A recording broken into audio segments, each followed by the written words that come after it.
hot wiring a car, navigating a hedge maze, deactivating a state-of-the-art alarm system. It's all just a standard night at the office for an 80s radio talk show host. Well, that's exactly what's waiting for you in Team 17's Killer Frequency. In this slasher-themed puzzler, you'll need to use your powers of logical deduction and sound reasoning to decipher a host of puzzles to keep all your life-loving listeners alive in order to uncover the identity of the mysterious and deadly Whistling Man and what connects all of his targets. I'm Sam from Vox Studio, and today we're going to give our review and overall score for Killer Frequency. By the end of this video, you'll know whether it's a game that deserves your time, money and attention. Before we go in depth, if you just want to know the final rating and our summary thoughts on Killer Frequency, jump to the time on screen to check that out. But if you want to hear our complete thoughts, stick around for the full video.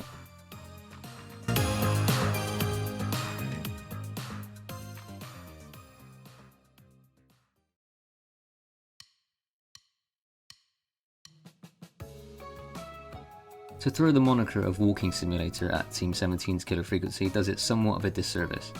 While I don't use the term in a derogatory way, it's become something of an insulting and reductionist label. It tells you both something and yet really nothing about the game. To give a more accurate description of what Killer Frequency is, I can probably best describe it as a first-person, horror-themed puzzle narrative game. Now that is a bit of a mouthful, but I think that better covers the spirit of the game and encapsulates what to expect from it. There's also a camp and dark comedic element to the game that the developers lean into, which is a nice harken back to the slasher film genre, but it's not overbearing to the point of absurdity or parody. It's more of a seasoning to the main dish of horror that's being presented. Over the past few years, there's been similar first-person games like The Stanley Parable, Gone Home, Dear Esther, What Remains of Edith Finch, Firewatch, and Everybody's Gone to the Rapture. All of them amazing narrative-driven games that helped create a subgenre within the first-person niche that didn't involve firing a gun. Which, when it comes to video games, is a hard thing to do. People thoroughly enjoy shooting each other in the face. But does Killer Frequency join the ranks of those games, or is it just dead air? And I promise that's the first and only death-themed pun I'll make in this video. I cross my heart and you know.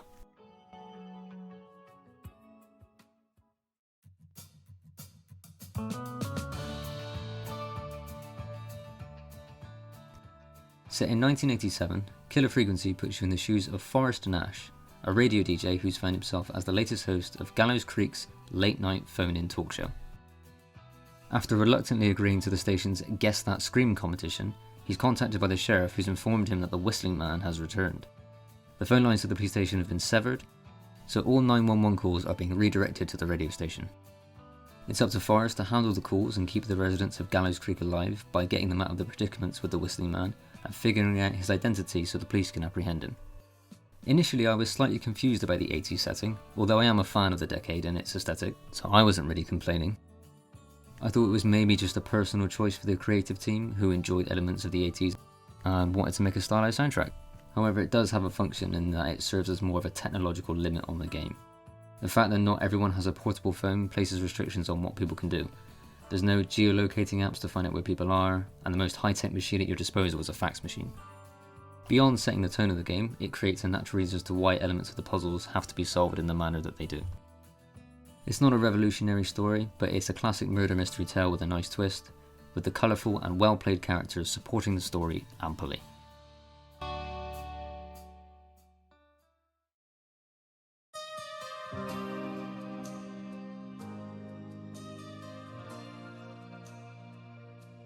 The physical gameplay on offer is what you'd expect from this subgenre. Forrest can move, look around, crouch, hold and place objects, as well as inspect them. A minor innovation here is that Forrest can actually hold two objects, utilising the miracle that is a human's two hands. All sarcasm aside, this is a nice touch and is helpful when dealing with puzzles that require something to be referred back to. You'll spend most of the game within Forrest's office, playing records, taking calls and solving the puzzles the callers present to you. Every so often you'll be required to explore the station to find items related to those puzzles, and you'll gradually unlock more rooms and floors of the building, including the mysterious basement, and what that shifty looking janitor may or may not be doing down there. I hear he doesn't like meddling kids. The exploration element is a nice touch to break up the constant logic puzzle element, and it makes you feel part of the action as opposed to just being constantly passive. The notion of unlocking more parts of the station also has a palpable sense of progress to it. The more open the station is, the closer you are to solving the mystery of the Whistling Man. Roughly 75% of the game though will see you piecing together clues and telling callers what to do. This is presented with multiple choice options, with a select few being time sensitive. The timed responses are utilised well, as they often arise out of unforeseen hiccups in your advice and require you to act quickly and instinctually, making the pressure of the situation actually pretty visceral. I'm not ashamed to admit that I had a mild panic in some situations. Your assistant Peggy will run through an optional tutorial with you if you so choose. Optional tutorials are always appreciated, and teach you in the mechanics of your desk. She'll teach you disc jockeying 101, covering how to take calls, play records, tapes and ads, adjust volume levels and use the soundboard. Dutiful in her role throughout the game, Peggy is always on hand thanks to the Peggy button on your desk. Pressing this has your assistant give you a reminder of what you should be doing, or if you've loaded up the game after about 6 months and don't quite remember what your next task is. Essentially an adult's button if there ever was one. Almost in parallel to the story, the gameplay doesn't invent the wheel by any stretch, but by the same token the game isn't looking to do such a thing. It's the story and characters that are in the spotlight here. The gameplay is merely a method of narrative transportation, and it does that just fine.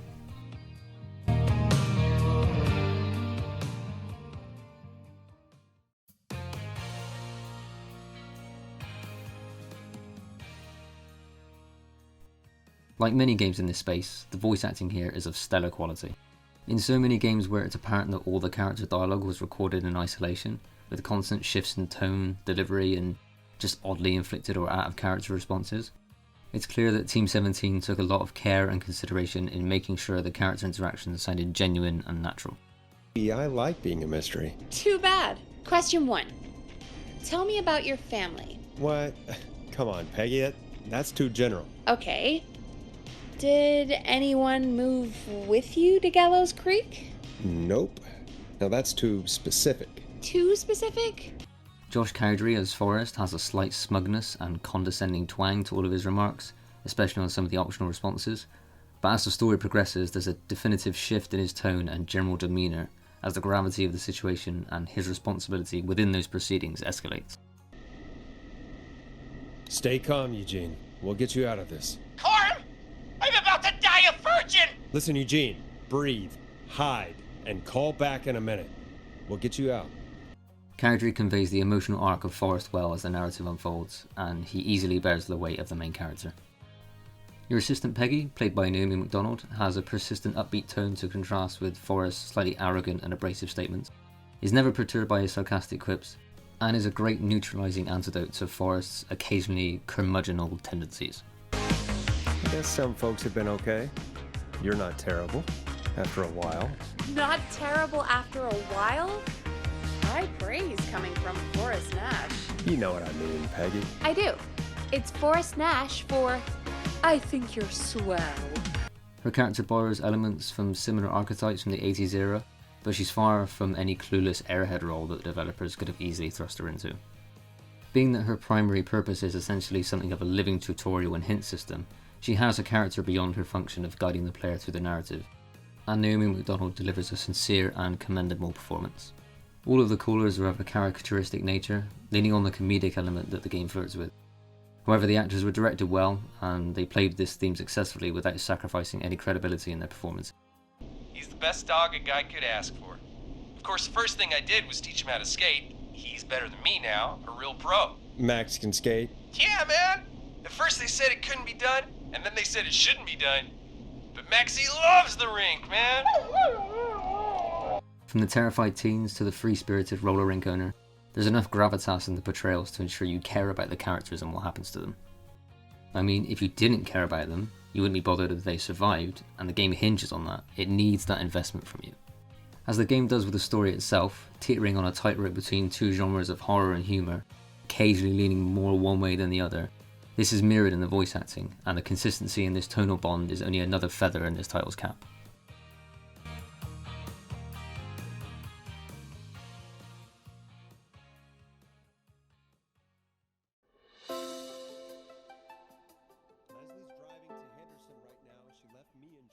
There's no classic difficulty modifier for killer frequency, and while the game does punish you for getting a decision wrong that cost the life of a caller permanently, you can save your game periodically at any point, essentially allowing you to reload your game and try out another option until you get it right.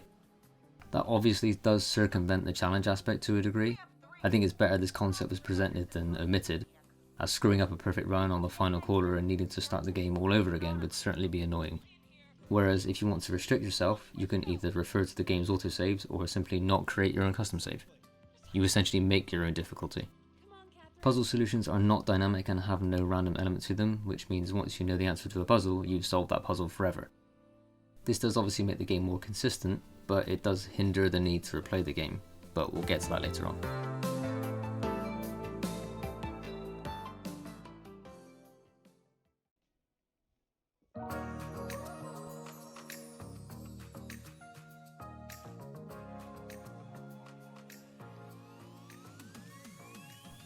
Graphically, the game has a slightly more rounded and cartoonish tint to it, but again this doesn't prove as any kind of detraction. There's a high saturation on the visuals which fits well with the theme and the setting. Playing on an Xbox Series X, I didn't have any performance issues in my playthroughs and loading was very minimal. Granted, most of the action takes place within the same environment, but there weren't any instances of the game lagging behind in any way. Being the main stage act, the voice acting, balancing and delivery is on point. The records that Forrest has to choose from are all 80s inspired original songs, with a heavy synthwave influence on all the tracks. Fans of the genre will certainly enjoy the audio delights on offer in the original soundtrack.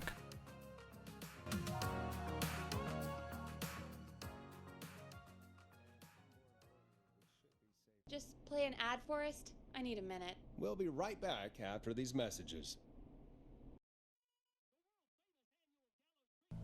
Hey guys, just a quick word. If you find this review helpful and or informative so far, it would be amazing if you could tap the like button to let other people know we helped you in making your decision in whether to put your money down for this game. I know it may not always sound like it, but we put a lot of time into scripting, recording, editing and capturing the footage for these reviews, and it goes a long way in spreading the video to others who might get some value out of it. Thank you again, and we'll get back to the video.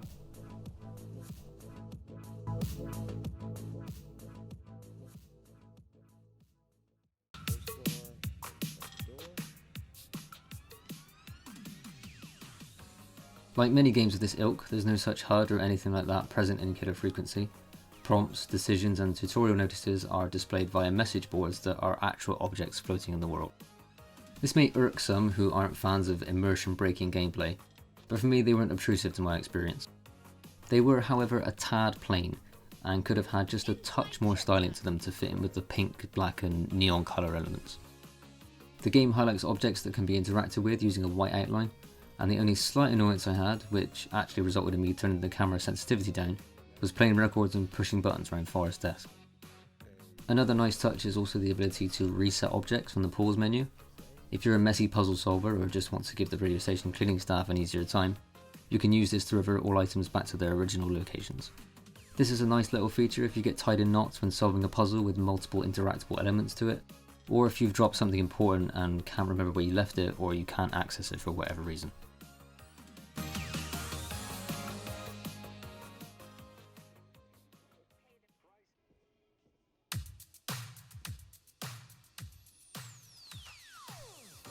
A symptom of making a game such as this is that any reason to play it more than once can become a casualty.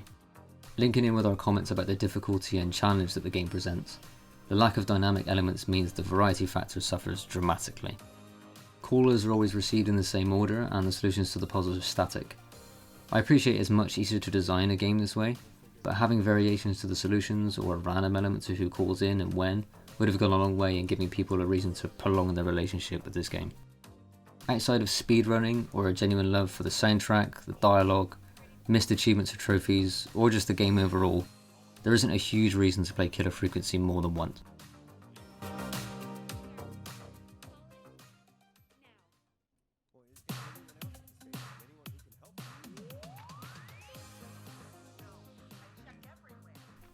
Only really important or even relevant to a small section of the game's audience.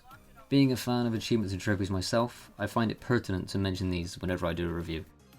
Or I would had this not been my very first review, but I will in the future. Personally, I find that an achievement and or trophy list reveals a lot about how much a development studio or publisher or creative lead cares about their game.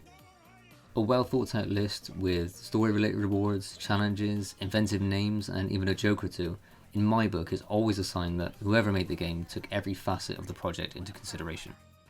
When they've spent time on something which, for the most part, is very much a side note for the vast majority of their audience, I think it speaks volumes about the level of effort they've put in. Killer Frequency has 27 achievements and trophies in total, and you'll probably get about half of them just from playing through the story naturally. There's a handful of additional ones that reward your inquisitive exploration, as are some hidden goodies tucked away across the station. One achievement/trophy requires a perfect speedrun, although it's not as daunting as it sounds. You need to ensure everyone survives and finish the game in under 4 hours. In contrast to that, you'll also need a dreadful run of the game where nobody survives for the Killer Frequently achievement/trophy. The achievement/trophy list offers some minor replay value for those inclined, and at the same time offering a degree of challenge.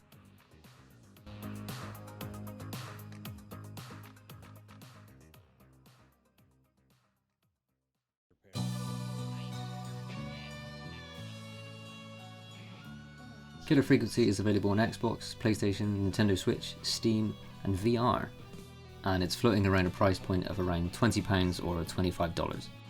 Although the game is relatively short, clocking in at around 8 to 10 hours for a single run, and potentially half that for a second playthrough, it's clear that Team 17 have strived to make a narrative experience that engages its players in many ways. Not recommending it based on its fairly short runtime feels too harsh and overall wrong of me, so I would say it's earned its price tag. If you can catch it on sale with any money off, it should most certainly be a pickup.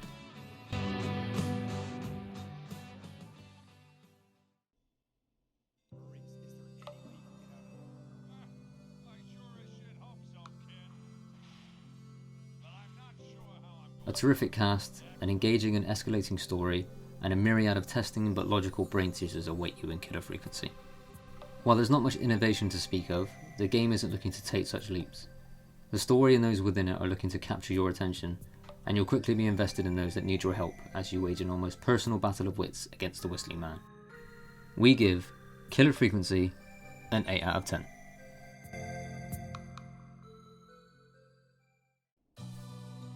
Thanks for checking out our review of Killer Frequency. We hope you enjoyed it and found it helpful. If you want to hear more from Vox Studio, you can check out our podcast, Speech Check, where Matt and myself talk about recently released games, not so front page gaming news, and we discuss an episodic question. Thank you again for checking out our video, and we hope to see you again.